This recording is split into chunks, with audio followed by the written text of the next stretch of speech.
was strong, he was quick, he was agile. He was athlete. He knew how to get the most out of his body, and he was one of the bigger, stronger, faster guys that I knew. Eric jumped in as a freshman. The discus from high school to college is quite a switch, and he was able to throw about 150 as a freshman. Of course, after I left, he eventually got that up to 179. But he did jump in, was training hard, and did a pretty impressive job. And he certainly put his time into working out in the weight room, and so was able to increase his body weight and his strength. But there are a lot of strong discus throwers that didn't throw as far as he did. And that's because he took it very seriously and made it clear that he was going to be as good as he could possibly be. I think that's what great athletes do. They strive for excellence. They're always going to try and make themselves better. I'm not surprised. I'm not surprised he turned out to be a legit football All-American. I'm not surprised that he went to Finland and played football and became a very successful coach. And I'm not at all surprised that he's become an incredibly successful person. They were competing down in San Diego, and it wasn't his primary event, but it was the javelin throw. The field was shaped, it was almost like a diamond shape on where they were throwing to, and really wasn't set up from a safety standard. And he threw this thing, and it surpassed the field, and the javelin ran through a bunch of people that were laying on the ground sprinting. It could have been catastrophic, but in Eric's usual low demeanor, he just asked for a little help to get his javelin back. Well, Eric was freshman, Bruiser was a senior. Eric loved a challenge. You couldn't trust the guy. He was sneaky. He decided he wanted to take Bruiser on in a wrestling match. So he attacked Bruiser in the motel room when he wasn't looking, and they tore the place up. Now, Bruiser had 50 pounds on him, so Eric couldn't really pin him, but Eric, being a wrestler and pretty doggone quick, made it a real good scrap. Eric, congratulations. Thank you so much for contacting me. I very much appreciate it. I meant what I said. Whenever I get a chance to meet with you, it's always very, very valuable to me. It's time very well spent. I hope we can match up at some point. Certainly, we got a number of places in downtown Orange we can go celebrate. Cheers to you, Eric. Eric, this is your night, big guy. You worked hard. Sorry I only had 1 year with you, but it was a pleasure. Your marks were impressive, and thank you for only throwing 230 in the javelin that one time when you caught the wind, because you would have erased my school record, you little rat.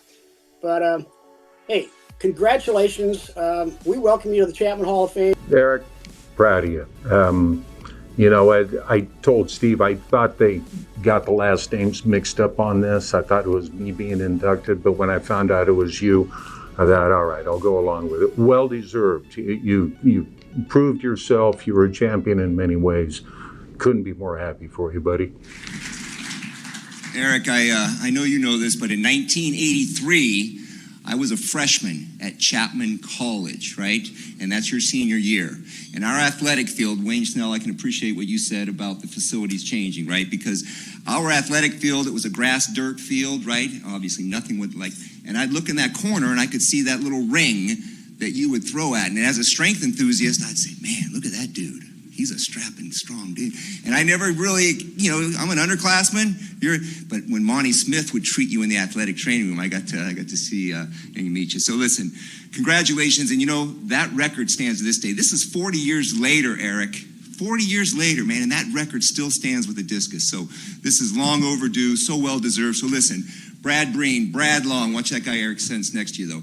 I want this entire Chapman community right now to welcome the newest member into the Chapman University Athletic Hall of Fame, Eric Van Skike. Get up there, bud.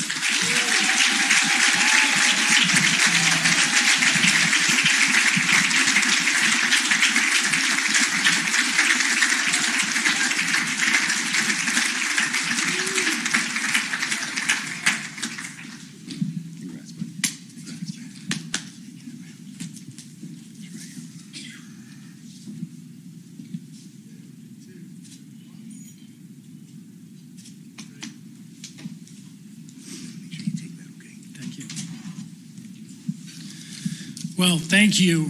That was quite a intro there. Thank you, friends, and good evening. It's so nice to be here tonight. First of all, I'd like to congratulate my fellow inductees, and to quote a late great president, I will not hold your youth and inexperience against you tonight. So congratulations. So a few months ago, I called to Doug and told him that I was having some trouble remembering everything that happened from over 40 years ago. Doug gave me some sage advice. He said, Eric, don't worry, nobody will remember. You can just make it up. So with that said, the following stories you're about to hear are loosely based on actual events that may or may not have happened here at Chapman many years ago. One thing for sure about my year is that we had the best music. It was the end of the Beatles and Led Zeppelin and the beginning of Van Halen and U2. Think about it. I could warm up to Highway to Hell and cool down to Stairway to Heaven. Great music, no doubt about it. Now, believe me when I tell you that Chapman has changed a lot over the last 40 years. Not only did Chapman turn itself around, but it has been a huge factor in the rejuvenation of Old Town Orange and the surrounding neighborhoods. What a great time to be a student at Chapman University. My high school had about 2,500 students. When I came here, Chapman had about 2,000 students, and now Chapman has around 8,000, so that's pretty amazing. Chapman now has a world-class swimming facility. We had the Sheridan wading pool. You now have many beautiful new dorms and apartments. We had track athletes living under the condemned stadium. Chapman now has a state-of-the-art Ernie Chapman field. We had the actual Ernie Chapman walking across that field.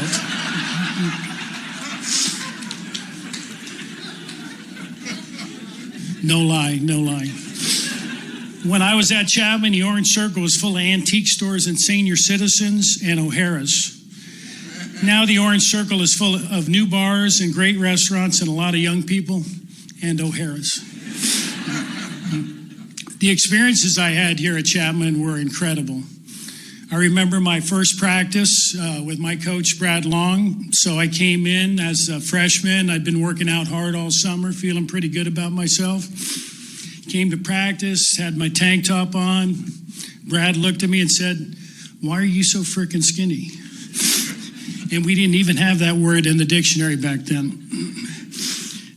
I remember our first invitational when our coach, Rex Ressler, he was a Southern gentleman. And after the meet, we pulled into the nearest convenience store, and he went in and got a case of beer. Came out and got in the back of the van, threw the keys to one of the seniors to drive. All of a sudden, I heard, psh. I looked back. He looked at me, said, "Son, do you want a beer?" I said, "Sure, Coach." He said, "Okay, don't tell your mama."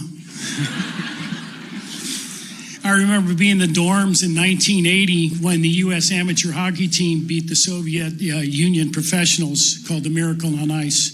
The entire dorms went absolutely crazy. It was amazing. I remember the Chapman College Football Club. We had a club back then. I remember a young African athlete that I competed against from Azusa Pacific. His name was Christian Okoye. You might better know him as the Nigerian Nightmare. And he was one heck of an athlete, believe me. I remember one of my first business classes, I had a quirky little professor who was new to Chapman, and he had a foolproof method to win at blackjack. I often wonder whatever happened to him if he moved to Vegas and made his millions. His name was Jim Doty. As for thank yous, I'd like to thank a few people that have helped me along the way. My high school coach, Terry Munhall, he's not here tonight, but he taught me how to throw the shot and disc. And then also after my sophomore year, all my coaches and my teammates basically left. So I was a Division II All-American. I had no coach and no teammates. So he hired me to be the throwing coach at my old high school. And then he would coach me after practice. So that was a big help at the time. I'd like to thank Brad Long. So Brad, I have to thank him on many levels. Brad recruited me. Brad coached me. And then, of course, Brad somehow worked with a Hall of Fame committee to get our athletes recognized.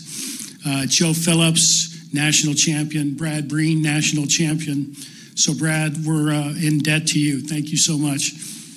My mom and dad, not with us anymore. My mom was the eternal optimist, and my dad was a workaholic. I feel like I inherited a little bit of both of those qualities. To my wife, to my girls, Erica and Danielle, to my son-in-law, Nathan, and my grandson, Arlo, I'm so proud of you all, and I love you more than you will ever know. Mina, to my wife, who I met over in Finland when I was playing football, thank you for putting up with me for all these years. In December, we will celebrate our 35th anniversary, so I can't wait to see what the future has in store for us. And to my friends who showed up tonight, thank you so much for your support. I really appreciate it. So looking back on my years at Chapman, I wouldn't change a thing. I recall last year, Armando asked the question if his talents were a gift or did he just outwork everybody? I would have to say that my gift was the ability to outwork my competition, to get the extra rep when you thought you couldn't do it, to run that last sprint as hard as the first one, to practice in the rain because you knew most of your competitors wouldn't. That was my gift. So as I said earlier, I am grateful, thankful, and blessed. I'm grateful for my time and experience here at Chapman. I'm thankful for this great honor tonight, and I'm blessed that I have been able to follow my passion in sports by giving back through coaching for the last 40 years. They say good things are worth waiting for, and this was definitely worth the wait. So thank you, and may God bless you all.